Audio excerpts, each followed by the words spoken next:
Selamat pagi sahabat Tribuners yang saya hormati dan saya muliakan.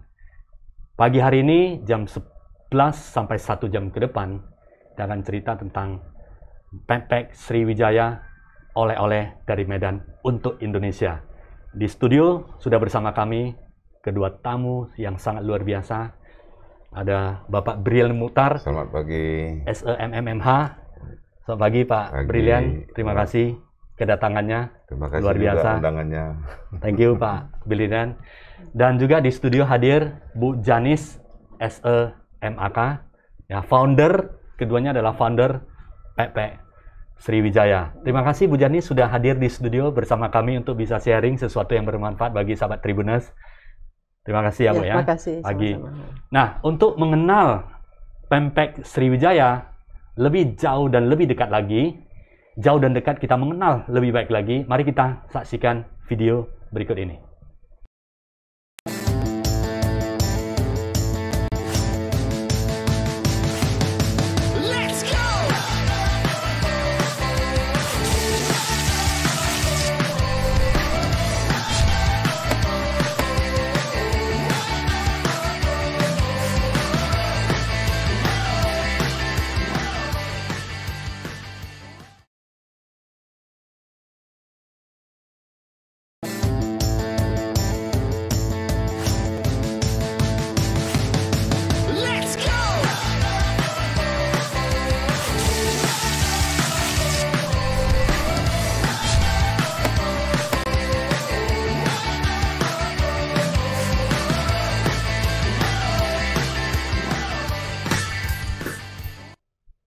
Pempek Sriwijaya, ya, makanan khas Palembang, tetapi dikembangkan oleh Pak Brilian dan Bu Janis di Medan sehingga menjadi oleh-oleh khas Medan untuk Indonesia, bahkan nanti akan ekspor ke luar negeri, ya.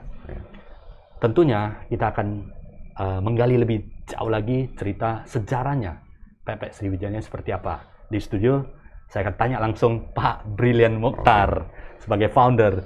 Pak Brilian, ini Pempek Sriwijaya kan makanan khas Palembang. Iya.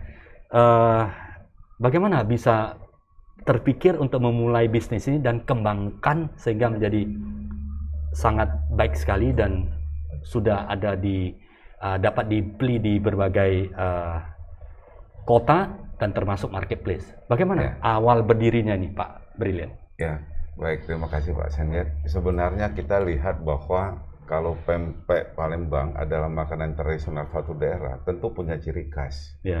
Jadi waktu saya merantau kemari tahun 1986, saya coba mencari di kota Medan. Ternyata ada orang jual pempek, tapi tidak menggambarkan ciri khas makanan tradisional dari kampung saya, kan gitu.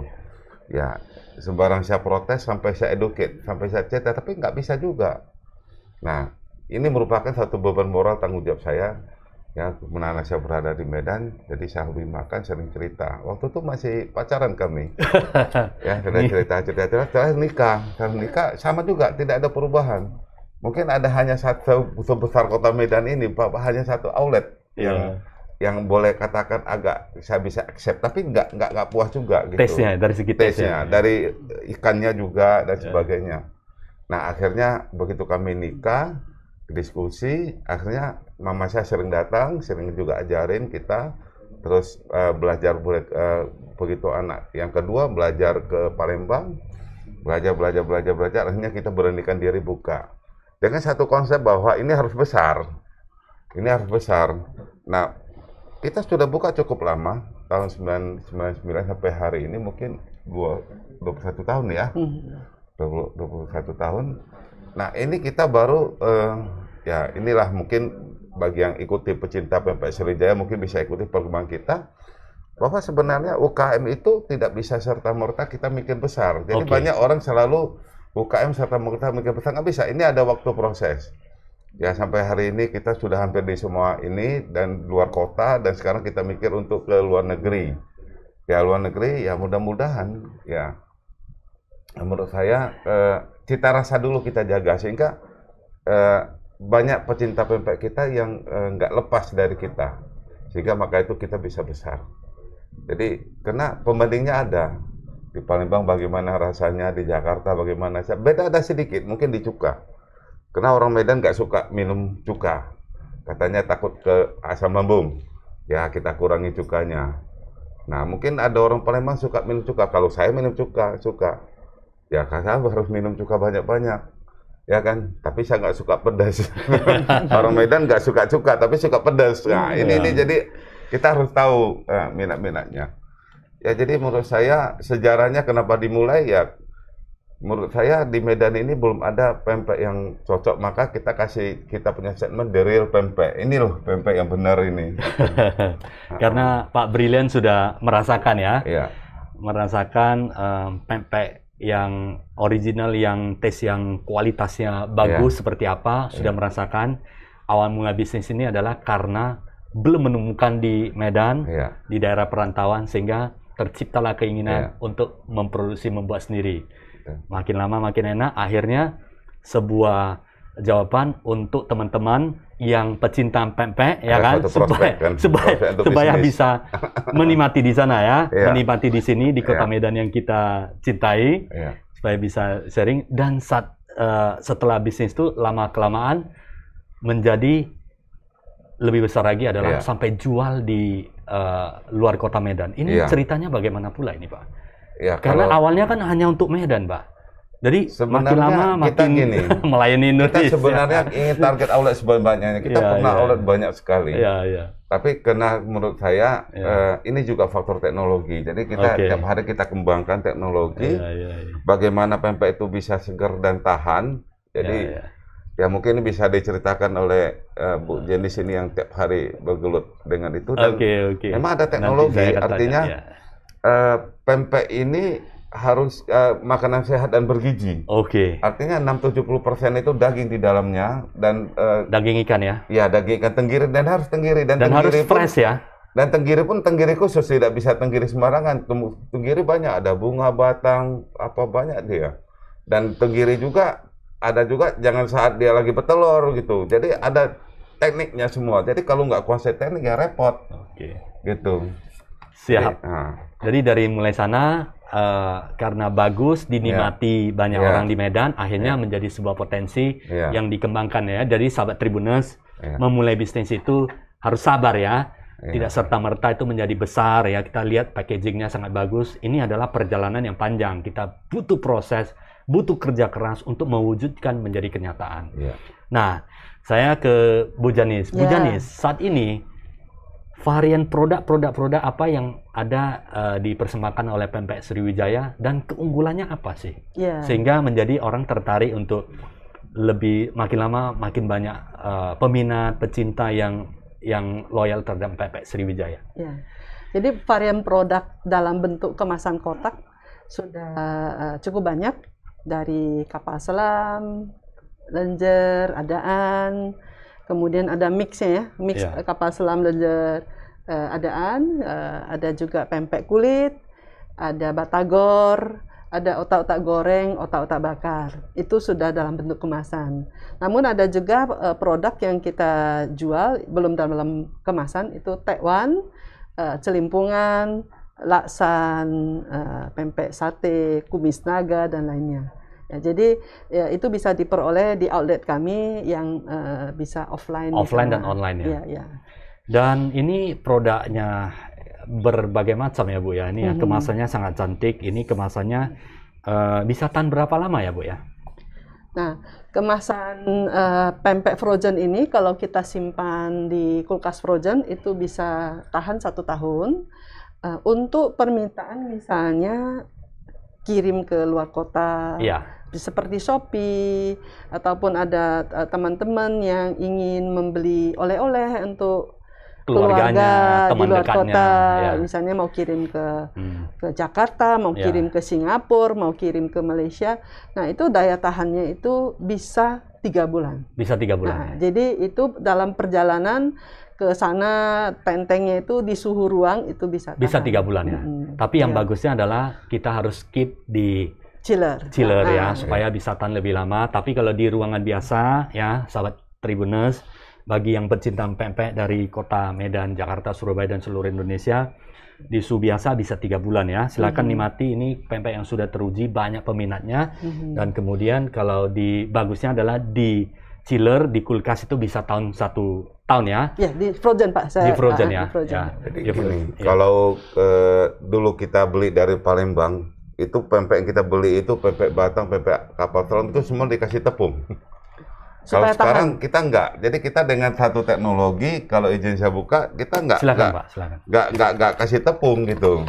Oke. Nah, sampai sekarang masih ada juga yang kasih tepung. Nah, kalau kita udah ini cukanya, ya, dan semua sudah melalui Kemasannya juga sangat ya, apa ya? semua sudah cantik, betul-betul dikemas dengan Divakum, baik ya? dan divakum dengan baik dan bersih gitu. Oke.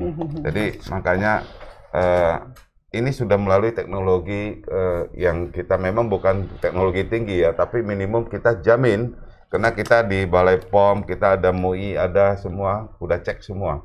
Jadi mudah-mudahan sampai ke proses mulai dari awal, dari mulai potong ikan, korek ikan, kita udah diperiksa oleh MUI maupun POM semuanya. Oke. Ya. Ya. Luar biasa ya, dari prosesnya ya. Tadi Pak Brilian ada cerita bahwa dulunya pecinta pempek itu adalah untuk supaya bisa tahan lama adalah dikasih tepung ya, supaya kering, ibaratnya seperti diawetkan ya supaya bisa tahan lama. Tetapi karena inovasi yang dilakukan oleh Pempek Sriwijaya, dipikirkan ya, teori pikir bagaimana bisa dinikmati sehingga diketemukanlah ya cara packaging yang bagus sehingga sahabat Tribuners, teman-teman yang pecinta pempek bisa menikmati saat ini dimanapun kita berada ya. Jadi ini bisa disimpan, cukup praktis ya. Bahkan di luar negeri kalau senang ya lagi belajar beli di sana baru kita panasin. Dan ini panasinnya caranya menyajikannya seperti apa, Bu Janis? Apakah digoreng, apakah di steam? Bagaimana yang lebih dinikmati saat ini? Bagi yang suka steam, ini dikukus saja. Jadi misalnya kita dari beku kita keluarkan, itu ditawing, udah dia lembut, tinggal kita kukus. Cuman kebanyakan orang Indonesia sukanya goreng ya. Jadi minyak dipanaskan dulu sampai betul-betul cukup panas. Pempeknya kita goreng sampai berwarna kuning keemasan. Ya. Jadi tergantung ya sahabat Tribuners ya. Mau dikukus boleh, mau digoreng juga boleh, tergantung kepada selera. Kalau di baking di microwave bisa. Di microwave juga bisa ya, dia tanpa minyak kan boleh juga ya. Bisa digoreng misalnya di air fryer bisa, mau digoreng di microwave bisa. Ini Pak BM, dari gizinya bagaimana? Wah, kalau gizinya di sini bisa terlihat kandungan gizinya. Kita sudah melalui proses lab ini. Jadi luar biasa. Jadi kita di sini kalau terutama ada protein lenjer ya. Nah, adaan ini bisa sekitar 80% itu ikan. 80% ikan. Ya, ikan kita tahu juga gitu. Ikan sangat bagus untuk perkembangan otak, lebih anak. Biasanya yang makan ikan itu biasanya lebih pintar itu seperti itu ya. Jadi sahabat Tribuners, mari ya, yang tidak suka makan tidak ada waktu untuk makan langsung ikan, ini 80% ini adalah ikan dan sangat bagus sekali untuk kesehatan dan untuk perkembangan otak. Biasanya makan banyak ikan akan menjadikan kita, kabarnya sih ya, saya juga konsumsi satu kotak ini proteinnya itu memenuhi kebutuhan protein satu hari. Satu hari. Jadi kebutuhan protein manusia itu adalah per kilogram berat kita itu adalah 1 gram. Misalnya berat badannya saya 60 kilo, berarti kebutuhan protein saya itu 60 miligram. Gitu. Oke, ini menarik, Bu Janis. Kan pada awalnya kan tidak serta-merta ada kotak ini kan. Jadi kotak ini juga adalah inovasi untuk jual lebih jauh. Awalnya memulai bisnis ini seperti apa, Bu Janis? Mungkin Bu Janis bisa sharing kepada sahabat Tribuners bahwa proses membangun sebuah bisnis itu butuh sebuah proses. Kita lihat kemasan ini sangat bagus. Sekarang ada di mana saja kan, di Tokopedia dan di mall. Tetapi untuk proses menuju ke sana, kemari ini seperti apa? Saya Bu Janis ya, nanti Pak Brilian kita cerita banyak tentang ikan nanti. Saya menarik ini Pak. Jadi timbulnya ide untuk membuat kotak ini adalah ya sebetulnya dari apa ya, dari pembahasan kita waktu tahun lalu itu. Oke, ya. Jadi pada saat sekarang ini di Indonesia sudah marak ya itu penjualan dengan marketplace ya. Nah, kami juga waktu itu ingin melayani teman-teman itu di supermarket. Jadi kalau kita jual ini di supermarket itu dengan hanya tampilan begini kan kurang bagus ya. Jadi alangkah bagusnya kalau kita kemas dengan kemasan yang betul-betul praktis dan indah gitu. Ya, jadi makanya muncul ide ini. Nah, sehubungan dengan kita mau mengedarkan pempek dengan kotak yang bagus ini, kami juga lakukan serangkaian permohonan izin edar. Awal mulanya dari PIRT dulu. Nah, setelah itu kami lanjutkan ke Balai POM, kemudian akhirnya disertifikasi halal oleh LPPOM MUI Sumut ya. Nah, ini luar biasa, sangat menarik sekali ya, sahabat Tribuners. Jadi supaya di awal mulanya untuk menjual lebih jauh lagi adalah bagaimana packaging atau kemasan yang bagus. Dari sana muncullah ya, supaya dikemas dan sebagainya menjadi lebih estetika sehingga bisa di take away kemana saja. Nah, ternyata tidak mudah ya, perlu izin dan sebagainya ya. Betul. Nah, ini untuk izinnya Pak Brilian bisa sharing sedikit untuk supaya UMKM kita di Sumatera Utara Medan ini dapat berkreasi ya, keinginan untuk maju seperti Pempek Sriwijaya juga kan. Prosesnya seperti apa Pak? Misalnya kita ada sesuatu makanan yang bagus, kemudian kita mau distribusi jual secara nasional, persiapan untuk izin-izinnya seperti apa Pak? Ya baik, mulanya saya juga berpendapat bahwa ini makanan tradisional. Jadi makanan tradisional itu harusnya tidak perlu, apalagi kita home industry kan, kita nggak perlu banyak izin lah, cukup PIRT. Tapi sejalan dengan perkembangan zaman, saya lihat bahwa ini nggak bisa. Kita harus ada perubahan. Nah, saya pernah coba untuk buat ke BPOM. Lama juga loh. Saya sendiri kan orang politik kan. Saya waktu itu masih anggota dewan. Ngurus Balai POM-nya tuh lama kali. 2 tahun nggak selesai. 3 tahun nggak selesai. Akhirnya, ya kan saya lihat pada periode Jokowi kedua, ya saya juga banyak, karena saya anggota dewan, saya sering ribut juga ke Jakarta. Memang ini satu sistem yang masing-masing mereka nggak salah-salah pada peraturan. Jadi peraturan kita yang terlalu jerimet gitu. Terakhir begitu Pak periode kedua Pak Jokowi sudah instruksikan bahwa BPOM itu di bawah perhatian dia. Nah sekarang sangat bagus dan sangat cepat. Ya sangat cepat. Bahkan dia mendatang melayani kita, menawarkan. Nah ini luar biasa. Sama dengan dulu kalau kita lihat istilahnya dulu masih jam sostek, sekarang BPJS Tenaga Kerja. Dulu juga palingnya jelek sekali. Terakhir kita desak jadi bagus. Nah inilah pemerintah sebenarnya kalau untuk membangkit UKM itu kerja dengan baik, pemerintah mesti bekalin. Jangan kita kalah sama Malaysia. Yang kita kalah dengan Singapura, mereka bekali UKM dengan training, dengan izin yang sangat mudah. Mereka tidak mengharapkan retur pajak. Kalau setiap penjualan kita kan ada kena PPN ini. Nah, ini mereka mengharap dari itu makin banyak. Jadi di Indonesia, bahkan kita lihat banyak dengan makanan-makanan dari Malaysia, negara tetangga. Ini tidak benar. Harusnya kita yang banyak nyerang ke Malaysia. Karena kita punya kekayaan makanan, aneka makanan banyak. Rendang. Banyak sekali, rendang, bumbu, kan semua. Rendang bisa dikirim juga kan, kalau dibuat packaging ini kan bagus ya. Sriwijaya sudah akan muncul sebentar lagi kemasan rendang dalam ini. Mempek rendang gitu ya. Ini ini rendang ya. Sama kalau kami Palembang juga ada tempoyak, kami banyak makanan yang bisa kita jual. Jadi maunya saya tolonglah ya kalau ada BPOM yang mendengar ini, tolong datangin UKM dan ajarin. Dan ini mereka lagi galau. Di sanalah kita kasih pembelajaran yang baik dan kita modalin supaya bisa ekspor. Indonesia banyak bahan baku. Indonesia banyak karya anak bangsa yang akhirnya tenggelam. Saya rasa rendang itu suatu hari dari Malaysia bisa impor ke Medan loh. Kalau kita tidak jaga kita akan baik, tahan, Pak, gitu. Jadi makanya menurut saya pemerintah ini melalui Dinas Perdagangan, melalui Dinas Perindustrian, ya kalau bisa pendataan usaha-usaha kecil. Kita banyak loh, yang kita nasi Padang begitu banyak Medan, yang terkenal Garuda bersaing dengan sempurna dari Jawa kan gitu. Iya. Nah, begitu banyak. Nah, kenapa?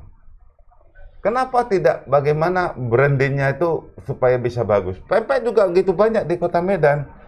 Ya kan? Pempek kan banyak. Palembang juga lebih banyak.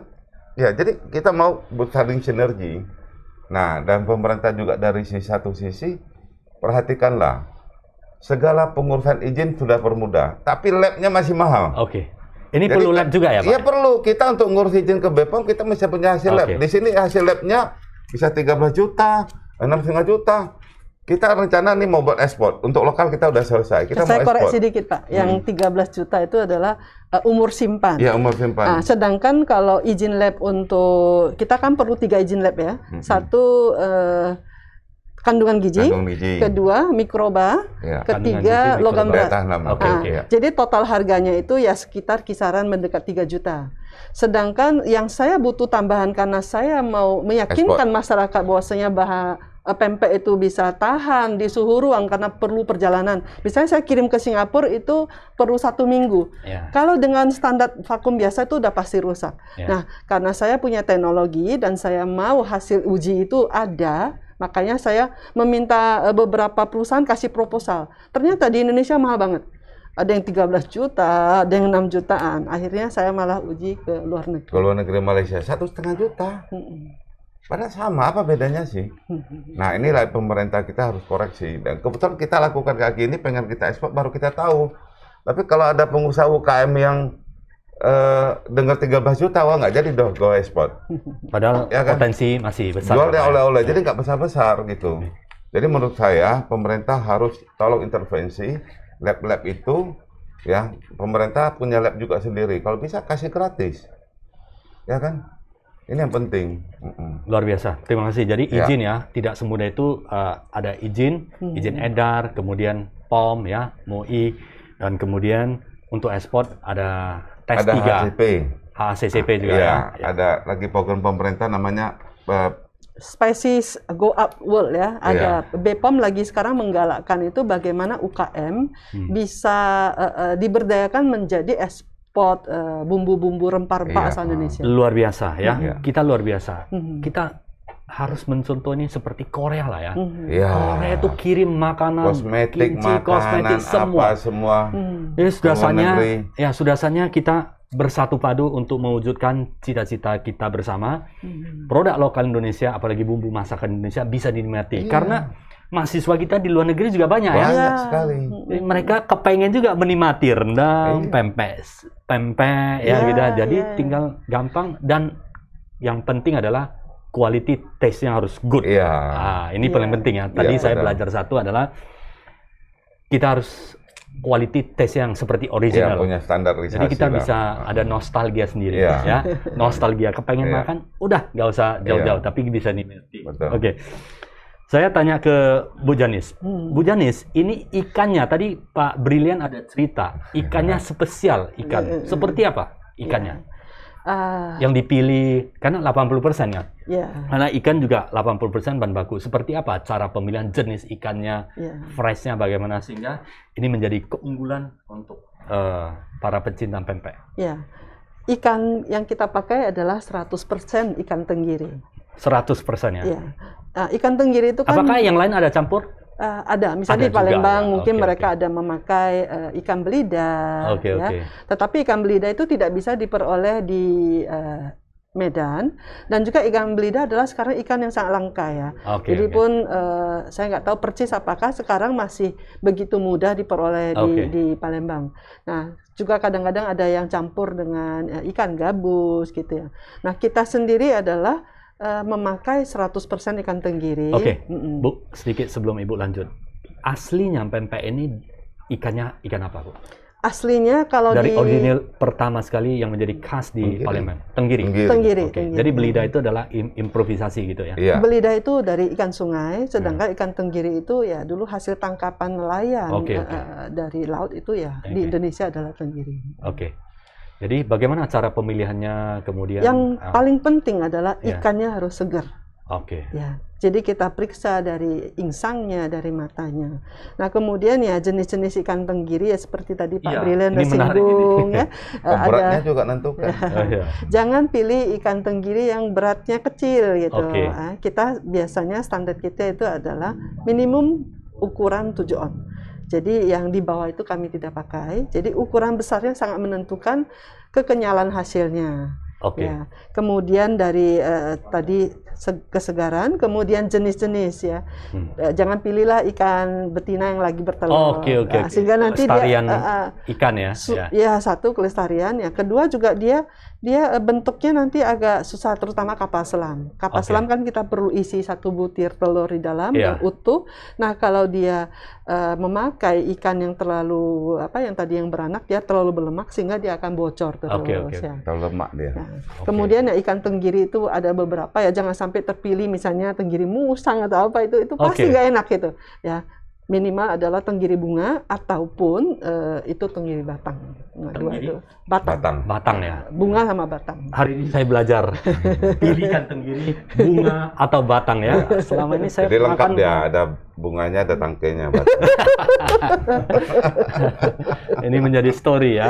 Pilih tenggiri yang batang sama bunga ya, sahabat Tribuners. Jadi Mempek Sriwijaya ini dibuat dari ingredients ikan yang fresh ya. Tadi dipilih fresh, insangnya masih bagus, merah, dan kemudian minimal 7 on, dan untuk menjaga kelestarian dan juga quality yang pilih yang tidak bertelur ya, karena itu juga akan memperbanyak di laut sana. Jadi sangat bagus pengolahannya, sumber bahan baku yang sangat bagus sekali ya, bahan baku bagus, dan itulah kuncinya sebenarnya. Banyak yang cerita ya, saya banyak ngobrol sama industri food and beverage ya. Sebenarnya gampang industri makanan ini. Kalau kita buat gampangnya yang pertama adalah jangan cari masalah dulu, pilih sumber-sumber yang fresh. Apakah benar itu, Bu? Betul, sangat betul. Sangat betul ya. Jadi ikan itu kalau fresh itu hasilnya udah pasti bagus. Jadi jangan irit-irit ya. Nanti simpan lagi untuk turunkan biaya dan sebagainya. Yang penting adalah quality dulu ya. Quality orang akan senang ya. Ya, nanti hasilnya kalau tidak enak juga konsumen juga akan tidak balik ya. Jadi kita memang pertahankan mutu nomor 1. Sehingga konsumen itu tetap akan kembali kepada kita. Ya, sahabat Tribuners, para praktisi dan UMKM ya. Ini kita dapat inspirasi dari Bu Janis dan Pak Brilian langsung. Ya, kita untuk UMKM supaya ingin berkembang ya. Catatannya adalah quality ya. Quality number one. Quality. Buatlah kualitas yang dapat diterima dan dinikmati. Bila perlu masyarakat atau konsumen good. Kalau mereka kadang good, kita sudah ada harapan ya. Tinggal kita kembangkan seperti ini, packagingnya, distribusinya akan menyusul semuanya. Dari segi ingredients, dari segi prosesnya, Pak Brilian, ini gimana ini? Tentunya kalau sekarang kan udah improvisasi. Kalau dulu makan pempek kan kita langsung sajikan di piring, makan dapat freshnya. Apakah untuk dapat ini semuanya fresh dan sebagainya, teknologinya bagaimana? Prosesnya? Bu Janis, silakan. Sama seperti tadi Pak Brilian sudah ceritakan, kita kan sudah lewat pengujian dari Balai POM ya. Jadi pengujian itu bukan sekedar pengujian. Semua proses itu kita harus ikutin standar. Misalnya kita proses pembeliannya, ya, misalnya dari segi halal maupun Balai POM. Bahan baku yang kita beli itu, sumber-sumbernya, jenis-jenis merek yang kita pakai untuk misalnya cuko itu harus bersertifikasi, betul-betul diakui, betul-betul yang sudah yakin layak sehat. Kemudian proses pemasukannya, bagaimana kita alur administrasinya, dari masuk barang, penerimaan barang, sampai kemudian kita proses pencucian, penyimpanan daging ikan yang sudah kita belet, kemudian bagaimana memproses pempek ini sampai divakum dan didistribusikan. Itu ada SOP-nya. Dan betul-betul kita harus mengikuti SOP yang sudah ditetapkan. Jadi kita bersama tim penguji, kita sudah membentuk dan sudah disertifikasi, dan SOP itulah yang kita ikuti. Jalankan supaya dapat quality yang bagus. Iya, betul. Pak Brilian, ini menarik ya. Ada fresh dan SOP yang harus kita ikuti sehingga quality ya, kita berikan quality yang terbaik kepada konsumen. ini potensi dari pempek Sriwijaya seperti apa? Bapak melihat? Ya menurut saya dari kita mulai dagang satu outlet pinggir jalan di Jalan Kota Cane, ya kan. Terus kita lihat bahwa ini potensi besar sampai sekarang hampir di semua plaza ada. Ya, bahkan kita mikir untuk mengembangkannya kita pengen pikir ke luar negeri. Nah karena kalau kita tidak ke luar negeri, ya tadi seperti Bapak Senek katakan bahwa mahasiswa kita di sana banyak. Orang Indonesia kita banyak. Pasti pengen makan ini ya kan, sesekali kan butuh tradisional. Jadi, nah apalagi saat sekarang kan, ya tidak boleh pulang kan. Kalau pulang pun bisa 1 bulan kan. Iya, karantina lagi. Karantina. Jadi menurut saya bahwa ya saat inilah kita mikir bagaimana bisnis offline itu kita perlebar dan online juga kita perlebar. Dan tidak hanya di lokal dan bahkan di luar. Jadi kita sudah ada di Pekanbaru, ya di Sumatera Utara hampir semua tempat sudah ada. Dan kita udah mulai buka Palembang, Lampung, Jakarta, kita di Lok Sumawe, Banda Aceh, Biru itu sudah ada, Aceh sudah ada itu. Jadi inilah, jadi UKM itu jangan hanya memikirkan udah cukup aja, capek, jangan. Semua capek. Karena satu hari itu 24 jam, kita masih ikuti perkembangan. Nah sekarang dengan teknologi begini kita banyak gampang belajar. Mau lihat pempek Sriwijaya bagaimana di kotaknya apa, bisa di YouTube, bisa di mana. Terus di tempat-tempat banyak, bisa jadi gampang, nggak repot lah. Asal mau belajar.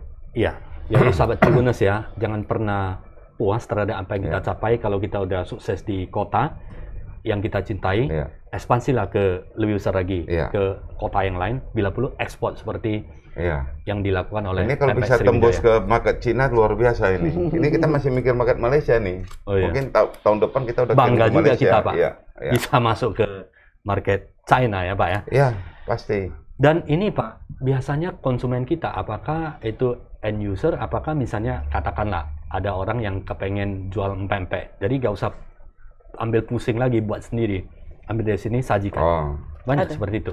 Jadi kita ada end user, kita ada reseller, kita ada di supermarket. Yang untuk seperti rumah makan yang khusus jualan pempek. Jadi nggak perlu capek lagi, nggak perlu capek lagi, langsung penting reseller. Ada beberapa. Sajikan untuk. Iya. Restoran juga ada. Restoran juga ada. Hotel-hotel ada. Jadi standarnya memang udah diterima secara nasional. Betul. Ya, sahabat Tribuners, standar sangat penting, quality yang menjadi apa ya, cikal bakal sebuah UMKM itu bisa maju dan berkembang. Sampai di sini kita juga bangga, pempek bisa untuk nasional dan kemudian akan ekspor ke Malaysia dan bahkan nanti akan ke pasar China. Dan kalau ke pasar China luar biasa. Kalau bawa ke Amerika, ke Australia, Kanada udah sering ini. Ya. Kalau ada dokter Koman itu sering beli untuk anaknya ke Australia ini. Luar biasa. Udah sering. Iya.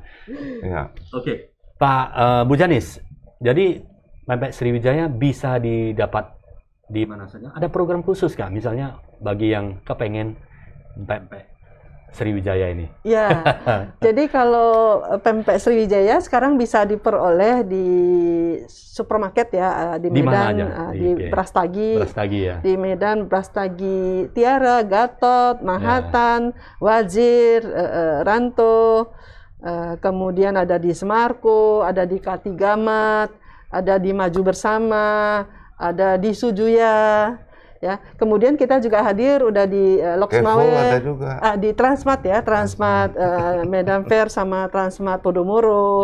Ya, kemudian kita juga hadir di Lok Sumawe, Birun, Banda Aceh, Pekanbaru sudah beberapa supermarket udah mensuplai. Luar biasa.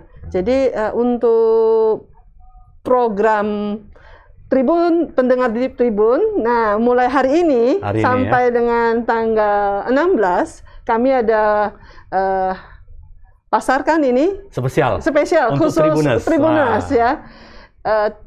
Masuk saja ke Tokopedia, ketik kodenya Tribun 17, jadi ada cashback ya Pak, cashback. Ya, itu cashback. program Dapatkan cashback, tapi harus ada 17%. kodenya, pakai Tribun 17 ya.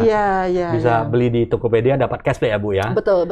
Oke, silakan. Ya, Ini jadi mati kita ya. juga ada hadir di banyak marketplace ya. Kita ada di Shopee, di Tokopedia, di Blibli, Bukalapak, Lazada, kemudian juga di kantor kita di Leda Sujono. Nah, mungkin ada program satu lagi Pak bisa ditampilkan itu Program Merdeka Sale. Program Merdeka. Yes. Jadi ini akan hadir ya di bulan Agustus ini luar biasa ya, Oke. penuh dengan program kita. Ya. Di tanggal 17 sampai di tanggal 23 kita ada program khusus untuk pembelian di marketplace ini. Ya, jadi bisa langsung ke IG kita juga bisa, IG Pempek Sriwijaya Medan. Kemudian juga bisa ke beberapa marketplace, bisa di Grab juga, GoFood juga ada program Dan khususnya. ini program khusus kemerdekaan perlu kode Bu? Ya ini enggak, memang perlu kode sudah ya? akan muncul di Pada tanggal 17 sampai tanggal 23. Kalau yang Oke. tadi khusus Tribuners. ya. Oke, sahabat Tribuners ya, Ya. ada kode Tribun 17 dapat special cashback khusus persembahan dari Pempek Sriwijaya ya. Iya. Jadi untuk Merdeka juga ya. Iya. Program Merdeka juga silakan nanti bisa dinikmati ya di seluruh Indonesia ya Bu Iya, ya. betul. Oke, silakan dinikmati ya. Ini sangat menarik ya. Jadi hari ini kita bisa belajar sesuatu yang sangat bermanfaat. Ya. Produk itu harus berkualiti, kemudian penuhi persyaratan-persyaratan. Yang paling penting adalah jangan pernah menyerah, maju Ya. terus. Tantangan pasti ada. Ya, setuju ya Pak ya. Iya, betul. Tantangan pasti ada, kita perbaiki secara terus-menerus, quality, sistem, manajemen, peraturan kita belajar banyak supaya kita bisa mencontohi Pempek Sriwijaya yang bukan go nasional tapi internasional. Nah, ini ada betul. satu pertanyaan untuk Pak Ya. Brilian sebagai founder Pempek Sriwijaya. Kalau ayam kan sudah ada seperti sosis dan sebagainya yang diproduksi secara skala besar. Apakah ada kepikiran nggak untuk Pempek Sriwijaya ke depannya seperti ada pabrik untuk seperti itu? Ya sebenarnya kita kalau lihat potensinya sih ada. Ya, Cuman kalau pempek sampai hari ini saya lihat hampir kita ke luar negeri hampir nggak kelihatan. ya, Jadi salah satu cara untuk besar kita harus go internasional. oke, Untuk go internasional saya baru terkejut peraturannya banyak. oke. Maka kita harus ikutin. Nah menurut saya kalau untuk di Indonesia karena ini hampir semua provinsi ada tapi kualitasnya berbeda, kita coba dan ini bisa di-accept. Apalagi ikan di Indonesia potensinya Betul. banyak sekali ya. Ya, memang. Tapi pengaruh tsunami Aceh itu banyak juga ikan tenggiri yang sudah lari ke kepulauan lain. Ya ini betul, ini Ada kehidupan pengaruh alam. juga. Pengaruh. Dulu kan banyak sekali. Kita sekarang Oke. udah bisa dari daerah luar kita. Oke. Nah, dulu dari Aceh banyak sekali Sibolga gitu. Iya. Jadi kedepannya bisa ada Ya, pabrik yang bisa harus ekspor keluar ya. negeri Scale up lah. kita Harus ready. Scale keluar up-nya negeri. ke lebih besar lagi ya. Kalau menurut saya hanya lihat pasar seperti Eropa kejauhan, Ya. tapi Cina, Asia, ya. Indochina, Asia di sini, wah itu pasar yang sangat ini. Karena Dan- mereka pemakan ikan. Iya, dan ikan sangat familiar bagi kita semua. Iya. Iya. Dan Oke. kalau Indonesia masih makan daging, kita di Iya. sana makan ikan. Oke. Dan satu lagi tambahan saya Iya. kepada semua pengusaha UKM bahwa tantangan kita sangat berat. Kita senang melihat orang besar, tapi sebenarnya orang besar itu dengan tantangan yang luar biasa. Iya. Sama dengan ikan tuh dari mau bertelur sama mau sampai dia besar, Iya. selalu ada tetap enemies kalau bahasa Inggris tetap Iya. ada bahayanya. Jadi tidak ada usaha yang senang ya. Yang senang adalah cuma satu hari kita lihat rekening koran banyak duit, omsetnya capai, tapi begitu mulai besok, Capek lagi. nah begitu ketimpa coronavirus, kalau kita tidak maintain dengan baik, maka ya banyak UKM yang bisa berjatuhan. Tapi kalau kita maintain dengan baik dari jangka panjang, saya rasa ya kita masih bisa akses walaupun angin model apapun. Oke. Ya. Baik, terima kasih ya waktunya sangat luar biasa sekali ya, Ya. Bu Janis dan Ya. Pak Brilian. Senior, thank you. Sudah bisa sharing banyak, memberikan edukasi kepada kita semua tentang bagaimana membangun UMKM. Ya, UMKM bisa menjadi besar. Kita contoh Pempek Sriwijaya ya, yang luar biasa, sudah ada kemasan dan sebagainya untuk ready untuk ekspor. Nah, ini penutup dari Pak BM untuk sahabat Tribuners menghadapi COVID-19, bagaimana sikap dari UMKM ini supaya kita bisa semakin maju dan bertahan ke depannya semakin kuat. Apa yang harus disiapkan, Pak? Ya, menurut saya dalam situasi COVID ini, jangankan negara se-Indonesia, negara yang kuat, ekonomi kuat pun terpengaruh. Jadi kalau kembali kita lihat, ya tidak ada yang tidak terpengaruh dan tidak ada yang tidak menderita dengan COVID. Jadi penderitaan itu kita minimalisasi dan kita nikmati perjalanannya penderitaan itu. Nah, maka yang biasanya kita bisa ke plaza setiap hari, ngopi di plaza, ya kali ini udah ngopi ke rumah atau ngopi di tetangga. Tetap ngopi juga gitu. Nah, jangan kebiasaan kita ego kita timbul karena ada COVID. Karena memang kita mau gimana? Atau mau dilepas biar semua orang kena, ya kan, dengan keegoan kita. Jadi semuanya ada batasan. Jadi menurut saya, nah, jalan kita tetap punya kebutuhan hidup, kita tetap punya kemauan untuk berkembang. Tapi dengan COVID kita carilah peluang bagaimana bisa eksis dalam situasi begini. Ada satu istilah orang Tionghoa, Wici itu krisis. Krisis, ya. Wi itu wisen bahaya, Ci itu cihui kesempatan. Ya. Jadi dalam krisis COVID ini, bagaimana kita mencari kesempatannya? Ada peluang. Ada peluangnya. Jadi peluangnya yang bagus, cihuinya yang bagus. Ya. Nah, jadi menurut saya, ya selama di dalam COVID ini kita evaluasi produk, kita coba verifikasi produk dan sebagainya, termasuk studio kita, termasuk kampus kita. Perkuat internal ya. Bagus, Okay. karena trust itu sangat penting oleh masyarakat. Oke. Okay. Jadi sahabat Tribuners ya, apa yang disampaikan Pak Brilian Mokhtar, building trust, kita senantiasa memperbaiki diri untuk supaya lebih siap untuk menghadapi perubahan itu. Ya, tinggalkan ego kita, mari kita terima perubahan itu sudah pasti. Kita perubahan yang lebih baik lagi ke depannya. Semoga Indonesia sehat kembali, kita semua keluar dari COVID-19 ini dan kita dapat beraktivitas dan lebih maju dan berkembang lagi.